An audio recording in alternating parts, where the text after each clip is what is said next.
दोस्तों, क्या आपको पता है महाराजा अशोका के राज्य में टाइम ट्रैवल सच में पॉसिबल था? तो आज हम उसी के बारे में बात करेंगे। आपने महान राजा अशोका के बारे में तो बहुत सी कहानियां सुनी होगी। महाराजा अशोका मौर्य साम्राज्य के थर्ड रूलर थे, जिन्होंने भारत के सभी सब कॉन्टिनेंट्स पे 232 बीसी से लेकर 268 बीसी तक राज्य किया था। महाराजा अशोका ने पूरा भारतवर्ष, अफगानिस्तान और पर्शिया के कुछ पार्ट्स पर राज किया था।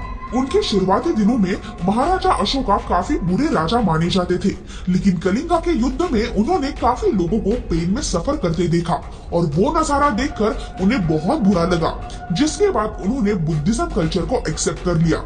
महाराजा अशोका के समय इंडिया काफी पावरफुल और साइंटिफिकली स्ट्रॉन्ग एम्पायर था।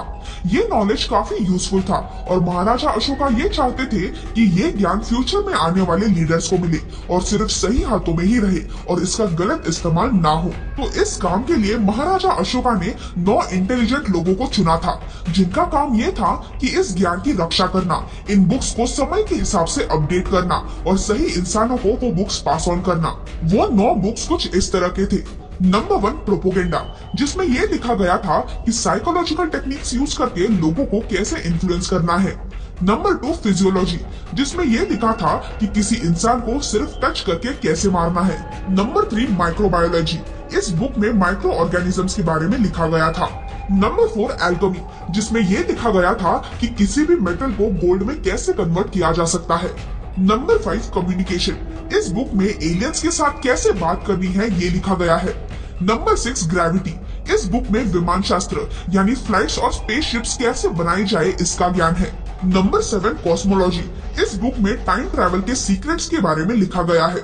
नंबर 8 लाइट, इसमें लाइट की स्पीड को कैसे कंट्रोल किया जाए ये लिखा है। नंबर 9 सोशियोलॉजी, जिसमें ह्यूमन हिस्ट्री के बारे में लिखा गया है। तो इससे हमें ये पता चलता है कि ये सब बुक्स अपने समय से काफी एडवांस और मिस्टीरियस थी। ऐसे माना जाता है कि ये बुक्स आज भी एग्जिस्ट करती है और आज जो कुछ भी रिवॉल्यूशनरी इन्वेंशंस हो रहे हैं वो इन बुक्स की मदद से ही हो रहे हैं। लेकिन ये बुक्स किसके पास है ये आज तक एक मिस्ट्री है। जैसे फॉरेन कंट्रीज में इल्यूमिनाटी है, वैसे ही इंडिया में ये 9 मेंस मिस्टीरियस है। 1923 में टैलबॉट मंडी ने एक बुक पब्लिश की थी जिसका नाम था द 9 अननोन, जिसमें उन्होंने अशोका के सीक्रेट सोसाइटी के बारे में कुछ बातें बताई है। इस बुक के लिए उन्होंने काफी रिसर्च किया था, जिसमें खुद महाराजा अशोका ने लिखी इंफॉर्मेशन भी शामिल थी।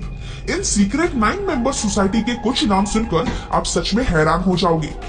ऐसे माना जाता है कि इस सोसाइटी में pope Sylvester II, doctor Vikram Sarabhai, sir Isaac Newton, Albert Einstein और डॉक्टर एपीजे अब्दुल कलाम भी शामिल थे। आपको क्या लगता है इस वक्त के ये 9 मेंबर्स कौन हो सकते हैं? हमें कमेंट्स में जरूर बताना। ये कोई भी हो सकता है या फिर क्या पता इस वक्त वो वीडियो देख रहे हो।